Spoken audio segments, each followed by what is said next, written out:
Goeiemôre en welkom terug. As jy miskien al die hele week saam met ons reis, dis so lekker dat jy weer vanoggend inskakel. As jy vanoggend die eerste keer inskakel, baie welkom. Ons gesels hierdie week oor die feit dat God die eerste plek, die eerste stoel in ons lewe moet hê.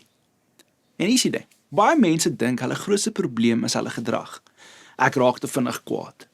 Ek sukkel met sekere gewoontes, sekere temptasies. Ek voel leeg of ek voel af, ek voel nie goed genoeg nie. Maar wat as dit nie werklik die grootste probleem is nie? Wat as die simptome van daai gevoel iets baie dieper is? In 1 Johannes 5 vers 21 lees ons: Kinders, loop tog wakker vir die afgode. Nou, net 'n bietjie konteks. Johannes skryf hierdie laaste woorde van Johannes 5 baie doelbewus. Hy sê nie pas op vir slegte gedrag nie, hy sê pas op vir afgode. Hoekom? Want gedrag is die vrug, nie die wortel nie. Ons fokus so maklik op wat ons verkeerd doen. Maar agter elke gewoonte, agter elke sonde, elke patroon is daar iets wat jy meer liefhet, meer vertrou of meer begeer as God. Is jy dalk oorwerk? Dalk soek jy jou waarde in jou werk. Jy raak maklik kwaad, dalk voel jy verloor beheer in die lewe. Jy val in 'n versoeking of temptasie, dalk soek jy troos op die verkeerde plek. En die gedrag wys net wat reeds in jou hart sit. En die ding is, afgoderry in vandag se tyd is 'n hartsprobleem.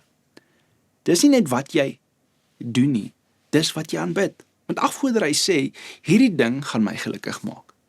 Dit wat ek kyk, dit wat ek myself in verlustig, hierdie gaan my laat veilig voel, hierdie gee my waarde, en sonder dat ons besef, begin ons daardie ding meer vertrou as God.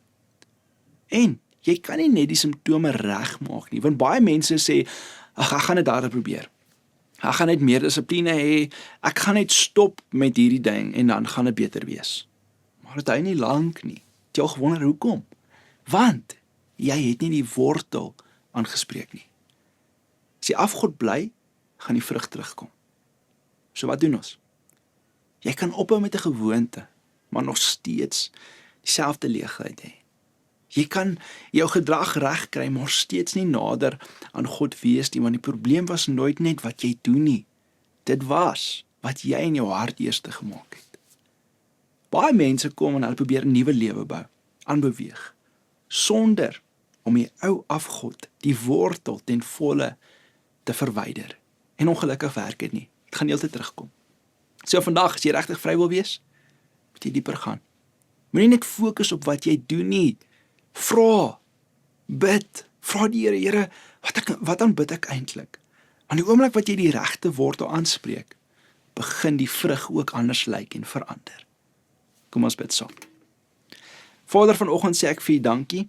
Here, dankie vir U liefde. Here, dankie vir U woord. Here, U woord wat ons vanoggend kom oortuig van soveel dinge. Ek bid vandag, daar waar daar versoekings is, daar waar die temptasie die voorhand kry, ek kom bid dat U die wortel van daai dinge sal kom uithaal. Here, dat U sal kom en werklik ons harte kom deursoek, soos wat Psalm 139 vir ons sê, Here, en sal verwyder dit wat nie daar moet wees nie. Ek bid dit vandag in Jesus Christus naam, Here, dat ons U eerste sal sit in ons lewens. Ek bid dit alles in U mooi naam. Amen. Mag jy 'n baie lekker dag hê. Deel vandag hierdie boodskap met iemand wat dit moet hoor. En mag jy vandag besef, God verdien die eerste plek. Lekker dag.